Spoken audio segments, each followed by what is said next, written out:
Hey everyone, it's Will, Gamer Dad, with another video for you. So now that Yifa has dropped prematurely in her own banner, I just want to make this longer video to kind of discuss some of my plans as a free-to-play and, see where we should spend our valuable stones. And so, of course, I'm actually going back to fishing, surprisingly, to get the last of those stones that I'm missing. So as you know, the upcoming banner will eventually have Thalili plus AS Foreign. And I know there are many different opinions that this is a 10 out of 10 banner, that is, to pull this guaranteed no matter what. So, my friend and I have actually discussed this in length, and we would like to share our thoughts on planning on pulling for these different banners based on field premises. First of all, we're both free to play. We pull for utility and to lock mechanics. And finally, we consider the power of a unit versus the gaps on our team. So a lot of what I'm going to say is based on our current knowledge of Japanese releases. If this doesn't really make sense in terms of some of this content you haven't heard of, I highly recommend checking out the subreddit or AE Wiki for upcoming content, especially regarding the 3 new elements, which is Shadow, Lightning, and Crystal. Now, as a free-to-play, you have to make use of existing units and what you already own, since stones are limited and you can't add multiple units just on a whim. You definitely get more value if a particular unit adds or boosts or supports what you already have, as opposed to just being extremely powerful. Now, you are restricted, and therefore all stones are valuable. You also just can't replace older units with shiny new ones like the latest iPhone on a whim. It costs money. So further to this point, the main goal is to pull for units that help you beat existing content or plan to beat upcoming or future content. In essence, you are trying to future-proof your team to an extent. Keep in mind that if certain mechanics, for example zone, or powerful units are available, the optional boss content will be developed based on this. For example, with the first night side episode, both optional bosses were weak to either slash or fire. And keep in mind that at the time, Radius and Xion were the featured units on those banners. Another example is when AS Yuna was available. The next toughest boss was the Magic Ember Dragon, which could be countered with Water Zone. Of course, you can easily beat this content without the featured units, but the battles will be much tougher, and keep in mind that all future content will incorporate these mechanics when fighting the newest bosses. So based on this, I would like to state ahead of time that you do not absolutely have to pull on Thalili or the other lunatic characters Victor and Mistria. It's not that I'm saying that they aren't powerful, they are. And I'm not saying that they wouldn't be valuable to your team, they are. But again, keep in mind that from a free-to-play perspective, at this current time, even with foresight, these units have to be considered as luxury units. Now my friend and I feel this way mainly because even though they're individually extremely powerful and they do instantly upgrade the raw power of your team, from the initial analysis of their moves and their skill set, it looks like they need support to unlock their full potential. For example, Victor doesn't do a lot of damage on his own. His role, to my understanding, is to do multi-hits with lunatic ability, to build the combo meter for your other units to deal massive damage, or to extend the AF bar outside of zone. That means he by himself may not be suitable for your team if you don't have the right mix of powerful units to take full advantage of the situation. Now in Thalili's case, she deals mega damage on her own. But keep in mind that her best damaging mood is a Shadow element, which is a single hit target DPS. That means, to unlock her full potential, you'll require Slash Zone. And obviously, she would benefit from Victor during AF. Now in comparison, a top DPS unit like AS Renri can boost your fire or slash team DPS with her Valor Chant. As well, she gives guaranteed crit for the entire team. Also, you unlock OG Renri, which will be one of the top non-type DPS in the game as well, especially after Manifest. Like we mentioned in the Zone banner video, we pull based on filling multiple roles on a team, whether it be for zone elements, DPS, support, defense, or ability to be placed on multiple teams. Also known as like versatility of these units. Now, these are the types of units you really should be aiming for and pulling on as a free-to-play. One other thing to keep in mind. if you happen to aim and pull for those 2 units to build the ultimate team, that is, the Lily and Victor, unless you're extremely lucky, you'll be really likely to be out of stones, because how often are you going to pull both of them with just a few thousand stones? And even if you still have stones, based on the speed of global releases and the fact that we are getting different releases than in Japan, you won't be able to accumulate many more stones for future powerful banners. Now again, my friend and I have discussed these issues at length, since as a free-to-play like myself, we're trying to resolve these issues and try to make the best decisions moving forward. And so we're hopefully sharing some of our information with you, and hopefully you can use it. Now, of course, there has been a recent update where if you choose to, you can watch ads for greater amounts of daily CS. At the minimum, you get 50. Then, with the 5 video treasure tests, you can randomly get more.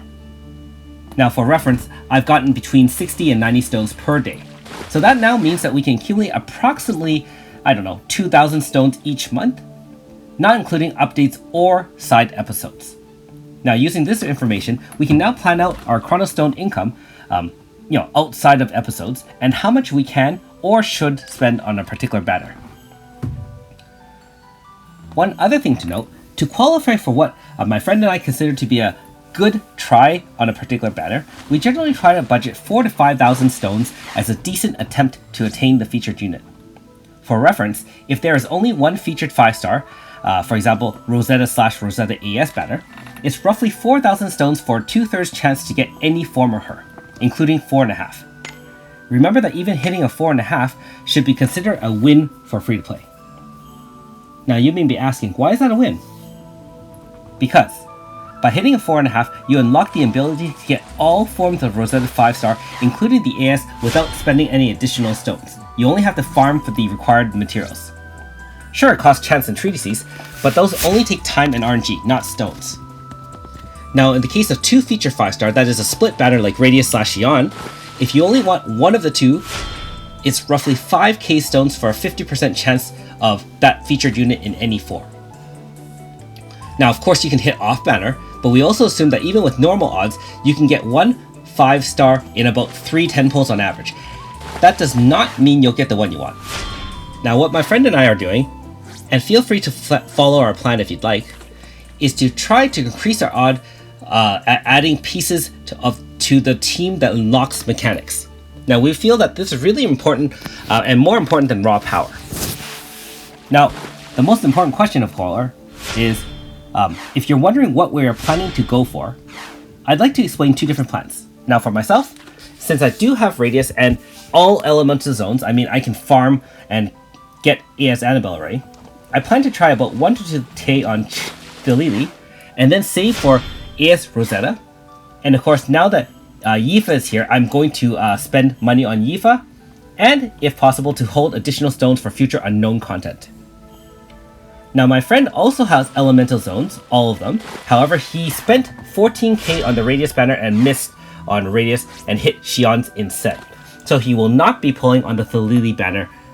Remember, I mentioned that I feel you need Slash Zone to really make use of a Thalili. Also, remember that as a free-to-play, it's best to farm the treatises to unlock content such as AS Foreign's Pierce Zone. And like me, he's going to be pulling on Yifa tomorrow, and AS Rosella as well. Now for reference, we both have Sukiya, which becomes AS, Yuen, which becomes AS, Leclerc, now with her AS Manifest, she does crazy DPS for water, Hozuku 4.5, which also becomes AS. Note that many of these aforementioned units here become top 5 units of most elemental or physical teams in Japan. And I realize that those who are watching may have different units, but as you can see with Alulu, she became from being obsolete on most teams to an AS, which is a super powerful Slash Zone setter. So there is hope, even if you miss out on a banner, because Japan could always upgrade old units to an AS, and then you'll have that unlocked content. So in summary so far, we are aiming for Pierce Zone, which is farmable, Magic Zone, we don't have Rosetta, and Blunt Zone. Only Yifa can do that. These are game mechanics that we feel will be key to beating certain game content in a similar way that you require elemental zones to make things easier. Now, we do not guarantee that we're going to hit these banners, but having those units will make life easier when fighting the toughest enemies in the game. Now, some of you also follow Reddit or Japan news releases, and they have confirmed that there is a weapon zone banner, so we can expect one in the future. It isn't guaranteed, of course, but since this is likely to occur, you're maybe wondering why we aren't saving for that particular banner and going this particular route instead on pulling for the dedicated banners. And the reason for that is that for each individual banner, it has higher odds for that particular featured unit than on the combined banner, similar to the zone banner. Also, if you own 2 or 3, or more than half those units, that weapon zone banner value drops significantly since you can dupes very easily. Finally, with the weapon zone banner, there is no chance of hitting off banner, that is, no other random 5 stars are possible. By trying on regular banners like the ones we were talking about, we leave a small chance of hitting those coveted lunatic units or other post 2.5 update units that we don't have. However, keep in mind that recent releases have not matched up exactly with JP timeline and banner content. Therefore, it is in everyone's best interest to try and hold a reserve of Chronostones in case a surprise banner comes up or comes early, just like Yifa coming tomorrow. Again, we recommend at least 4,000 to 5,000 in reserves to give yourself a good chance of acquiring your intended target, since a free-to-play can't replenish stones except by spending real money.